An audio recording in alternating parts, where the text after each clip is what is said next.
Ano pa yung darating sa'yo? Four of Cups in reverse. Maybe this is a person. Person ba tong Four of Cups in reverse darating? Na naka-recover sa sadness na. Naka-recover sa kalungkutan.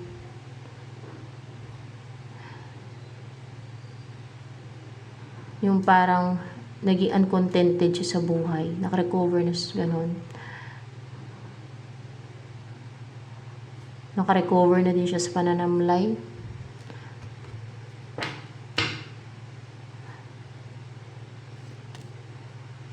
Kilala ka na ba nito ni The Sun na to?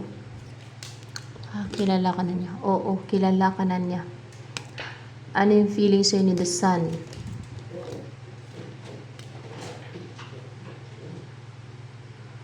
Para bang may doubt sa kanya, kaya nga nagja-juggling. Parang tingin niya imposible na makuha ka niya. Hindi. Parang kulang yung tools niya. Kulang yung tools niya. Parang ganun ba? Hindi. Kulang siya sa believe sa sarili niya. Kulang sa believe sa sarili niya. Kulang siya sa believe sa sarili niya. Ngayon itong tao na to. Kulang siya sa believe sa sarili niya. Na magtagumpay siya. Mag-succeed siya. That's why nag-juggling siya. Minsan nasa isip lang ng tao yun. Yung kulang siya sa believe sa sarili niya. Or may influence siya ng iba. May ginawa yung iba sa kanya para mawalan siya ng tiwala sa sarili niya. Para mawalan siya ng believe sa sarili niya. Instead, maging fearful siya. Ganun ba? Ganun ang mangyari sa kanya. Minsan kagagawa ng iba yan. Pwedeng through wishing, fixation, o ano pa, spells para maging ganyan siya, para mag-juggling siya, para magkaroon siya ng doubts sa sarili niya,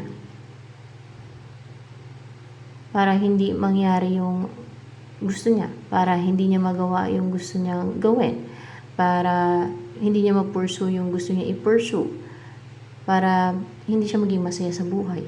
Ganon. Ano yung next na mangyayari sa buhay mo niyan?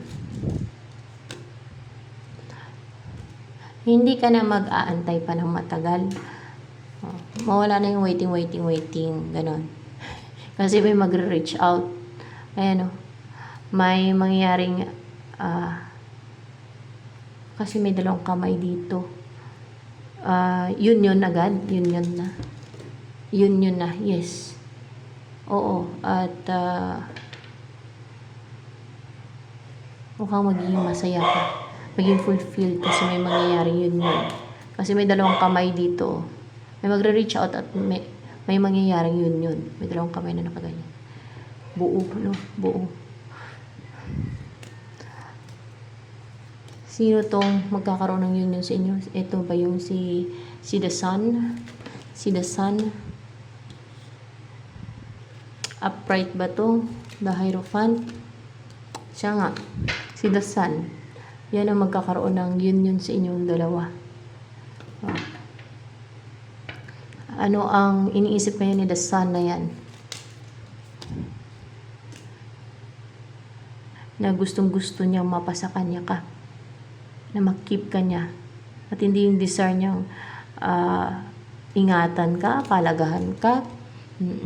Na magtagumpay siyang mapasa kanya ka at iingatan ka na niya, palagahan ka niya once na nasa kanya ka na. Hindi niya hayaang makuha ka ng iba, hindi niya hayaang malayo ka pa sa kanya o mawalay ka sa kanya o manakaw ng iba. Parang kayamanan lang. Kunwari ikaw tong bag na to. Yan, siya to. Ano ini-embody mga energy ngayon?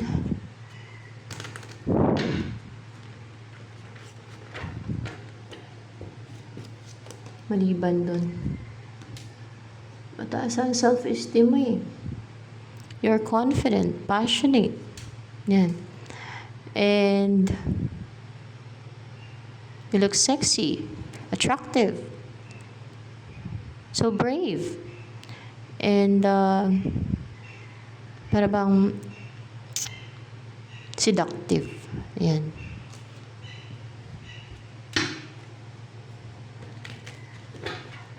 Ano ang wish mo magagrant? Ang magkaroon ng new beginning, new love, or ang magkaroon ng new beginning sa inyo ng person na to, na si The Sun. And ano ang balak ngayon? Ano ang iniisip ni The Sun na gagawin towards you?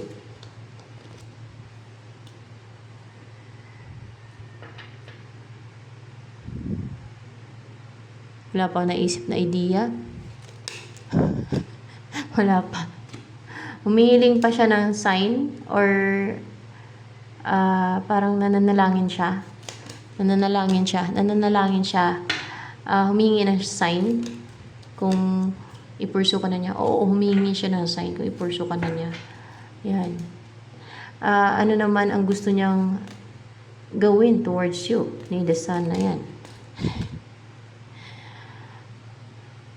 Ang mag-recover siya sa kalungkutan, sa grief, sadness, sa emotional turmoil. Yan. Or else, kung alam niya na ikaw to, na ganito ang dinadanas mo ngayon, na parang dumadanas ka ng emotional turmoil or nag-grief ka, ay tulungan ka niyang makarecover na.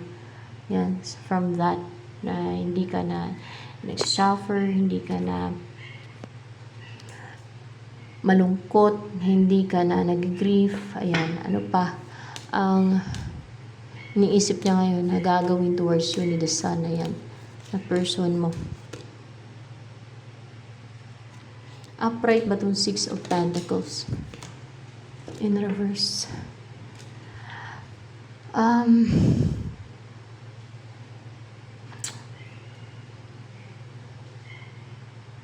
Ang wag mo na mag-invest.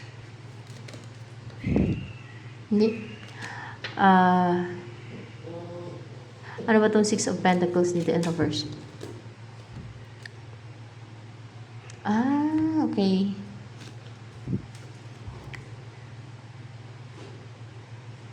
Ang wag niya nang tanggapin yung mga binibigay sa kanya ng mga negativities ng iba, no?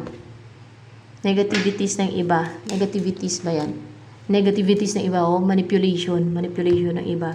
Na-shield yung sarili niya sa mga ginagawang manipulation ng iba. Yung mga sinesend sa kanya na negativities ay wag niya dapat i-absorb or tanggapin, kundi i-reject niya. Yung parang ganun ba, na hindi niya tanggapin yan, yung binibigay sa kanya ng iba na manipulation, na sinesend nila sa isip ng person mo. Ayun, dapat ay protektahan niya yung energy niya. Ganun.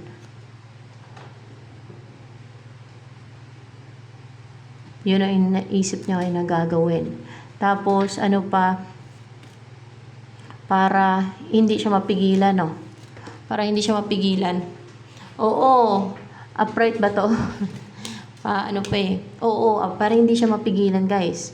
Para hindi siya mapigilan sa pag-take niya ng action. Tama yan. Kasi yung ibang manipulative at may ginagawa silang mga deceit and scheme like spell, will wishing, fixation, at witchcraft, mga ganon. Para lang pigilan, para manipulahin yung isip ng isang tao. Para pigilan sa goals niya, sa happiness niya. Diba? Anong gustong sabihin sa iyo ni The Sun na to? Kailangan talaga matatag at matibay ka. The High Priestess. Maging aware sa manipulation ng iba. Sa deceit na ginagawa nila. Minsan ay umadalas nga hindi aware ang karamihan sa mga ginagawa ng iba, na manipulation and deceit. The High Priestess. Um, connected daw siya sa'yo. Connected daw siya sa'yo. Ayan. Pero clarify by 7 of Cups. Pero mukhang nalilito siya. Ay, nagja-juggling siya. Kasi kagagawa niya ng enemy lalo na ngayon. Biyernes ata. Biyernes pa ngayon. Biyernes ata ngayon eh. Kagagawa ng enemy yan. Lalo kung nalilito siya. At nagja-juggling siya. Na minamanipula yung isip niya. In-inflict ka ng fear. No?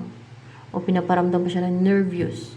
May ganyan. May gano'n na para nervyusin ka, sinda ka nila ng spell or palipad hangin para nervyusin ka. May ganyan. Ano pa ang gustong sabihin sa'yo ni the sun na person mo? Ano kaya to? May gumagawa ng injustice, unfair, para isolate niya yung sarili niya, para manahimik siya, para kung ginahusting ka niyan, para i-hosting ka niya. Mga ganun ba? Pero, ayan o, Son of Pentacles, ano yan? Wasulat Son of Pentacles here. Ito yung hiniling niya, ito yung pinapanalangin niya. Oh. Ito yung pinagpipray niya no, sa God, sa itaas. Na bubuo kayo ng pamilya, na mapangasawa ka niya, magkaanak kayo sa kabila ng may mga, alam niyo, ginagawa ng ibang scheme and deceit, manipulation sa isip niya. Yan. Dapat ang focus niya ito. No? Huwag niyang intindihin, huwag niyang i-absorb yung mga sinesend sa isip niya na manipulation ng iba o ng mga evil forces, ng mga tao na manipulative at mga witches. Yan. Na mamuhay kayo ng kumpleto, prosperous, masaya, fulfilled, happy, and masarap yung buhay ninyo. So, paano mangyari yan kung magpapigil siya, kung magpakontrol siya, kung hayaan niyang manipulahin siya ng manipulahin. No? Paano mangyari ito? Kung i-allow niyang kontrolin siya ng iba, pero nare-reject niya na nga eh. So, ano pa ang next na mangyari sa inyo ng person mo kaya? Death and rebirth. So, there is a rebirth na mangyayari. Oh? May nangyaring death, di ba? Ending. Or baka matindi yung pinagdaanan ninyo. May lalayo eh. May lalayo. Sino tong lalayo? Ikaw? Hindi. Mga kaaway ninyo? Mga kaaway ninyo, lalayo yan. Lalayo. Magkaroon ng transformation, rebirth, change situation ninyo kasi lalayo itong mga kaaway, yung mga gumagawa ng manipulation, lalayo sila. Mawala na yung mga problema ninyo kasi lalayo na itong mga kaaway na to.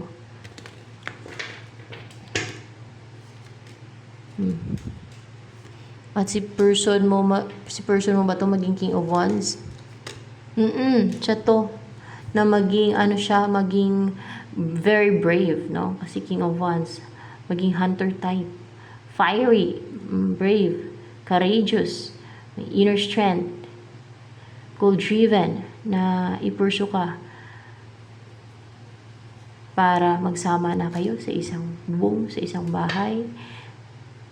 Ayan. So, marami ba ang attracted sa'yo? Attracted, di. Madami ba ang gustong-gusto ka? Ayun, madami ang gustong-gusto ka. Magkaiba yung attracted sa gustong-gusto ka. Kasi, dahil nakikita ka nila as empress, no, na you are so good-looking, attractive, and nasa inong lahat na marriage material ka, and balanced.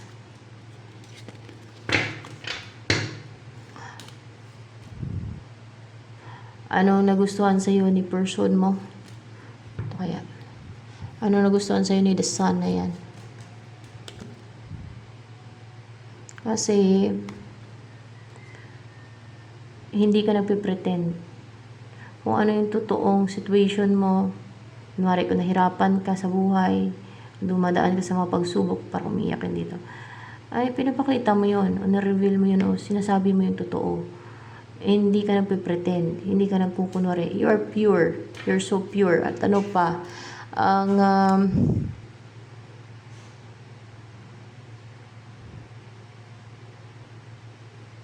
nagustuhan sa'yo ni the sun, ayan, a person.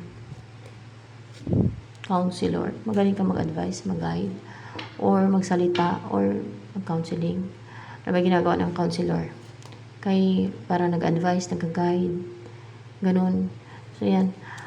And with heart pa, with love pag nag-advise, at pag nag-guide, di ba? So, ano pa ang nagustuhan sa'yo o kinabiliwan sa'yo ni the sun, ayan, a person mo.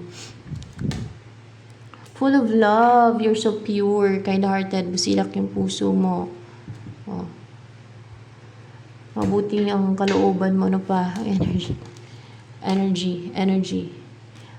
sabi ko.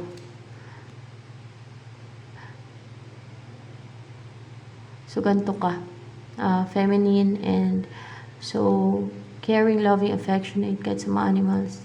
And then, maki-nature ka for sure kasi nature yun dito. So, pure and kind-hearted, yan. Anong next na mangyari sa buhay mo niyan?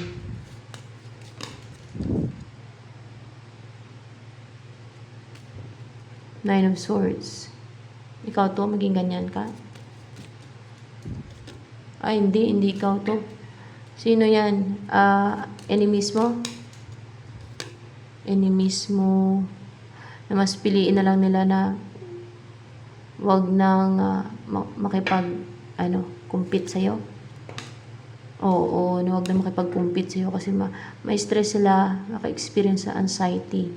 Gusto na lang nila yung balance, yung buhay nila. Healed sila, walang stress. Walang problema. Maging ganyan sila, yung enemies mo. So, anong next na mangyari sa buhay mo niyan? Kaya pala, lalayo na yan sila.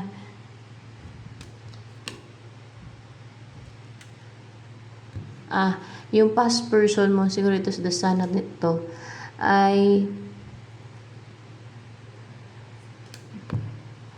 mawala na yung boundary sa inyong dalawa. Boundary, yes. Yung mga bitter sa buhay ninyo, sa inyong connection. Hindi. Yung boundary, yung parang mahadlang, no? Kasi parang may boundary. Yung boundary, o yung maharang. Parang gano'n na nga.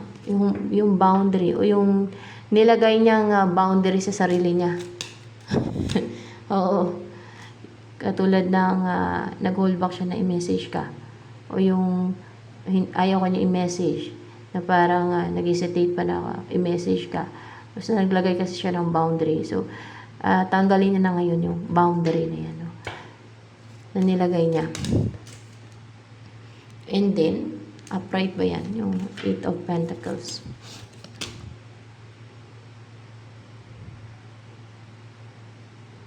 Upright ba to, Hangman? Parang in reverse daw to.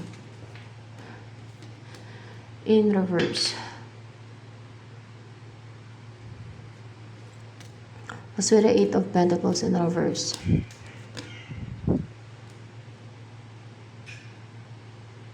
May mag-end na hindi magtuloy-tuloy yung effort, hard work na ng mga gumagawa ng scheme and deceit sa inyo. Baka yun na yun. O, yun na nga yun. O, at mukhang may ginagawa sila, nagmamanifest pati sila. O, talaga nag-effort sila tuloy-tuloy. Tapos na din yan. Mag-end na yan yung kasamaan nila. So, ayan, ito na lamang guys for